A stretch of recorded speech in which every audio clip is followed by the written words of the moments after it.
Isang mapagpalang araw po sa inyong lahat. Ngayon po ay April 16, 2026. Huwebes sa ikalawang linggo ng Pasko ng Pagkabuhay. Ating pong unang pagbasa at pagninilay sa araw na ito ay hinango mula sa mga gawa ng mga apostol, chapter 5, verses 27 to 33. Noong mga araw na iyon, ang mga apostol ay siniyasat ng pinakapunong saserdote. Mahigpit naming ipinagbawal sa inyo ang pangangaral sa pangalan ng Yesus na iyan. Wika niya. Ngunit tingnan ninyo ang inyong ginawa. Laganap na sa Jerusalem ang inyong aral, at ibig pa ninyo kaming panagutin sa pagkamatay ng taong iyan. Ngunit sumagot si Pedro at ang ibang mga apostol, ang Diyos ang dapat naming sundin, hindi ang tao. Ang Diyos ng ating mga ninuno ang muling bumuhay kay Jesus na pinatay ninyo nang inyong ipabitay sa krus. Iniakyat siya ng Diyos sa kanyang kanan bilang tagapanguna at tagapagligtas upang bigyan ng pagkakataon ng mga Israelita na magsisit tumalikod sa kanilang mga kasalanan at sa gayon sila'y patawarin. Saksi kami sa mga bagay na ito. Kami at ang Espiritu Santo na ipinagkaloob ng Diyos sa mga tumatalima sa Kanya.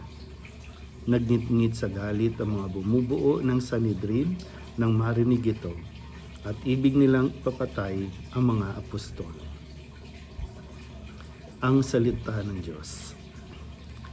Muli po, isang mapagpalang araw sa inyo pong lahat at ating pong pinagninilayan ang mga unang karanasan ng mga apostol mula sa mga gawa ng mga apostol. At ito nga po ang mga naunang karanasan nila na sila po ay pinagbabawalan, sila po ay pinakukulong, sila ay pinatatahimik na magsalita tungkol sa pangalan ni Jesucristo at tungkol sa kanya pong mga aral.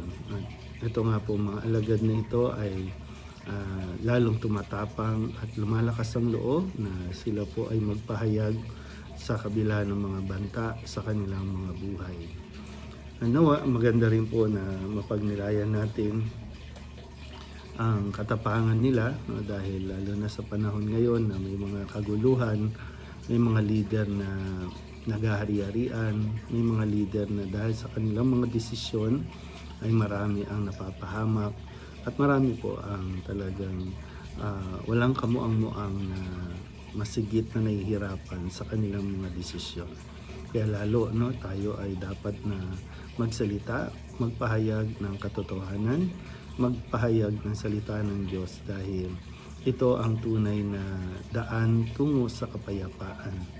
Ang salita ng Diyos ay pangkapayapaan, samantalang ang salita ng tao, bagamat ang tao ay tinutokso ng demonyo, nang sa ganon ang lumabas sa kanilang bibig ay karahasan, kaguluhan.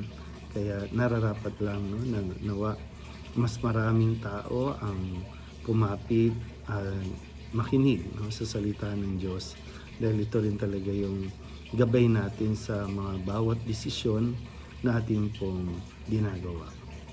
Kaya nawa ay patuloy natin ipagdasal,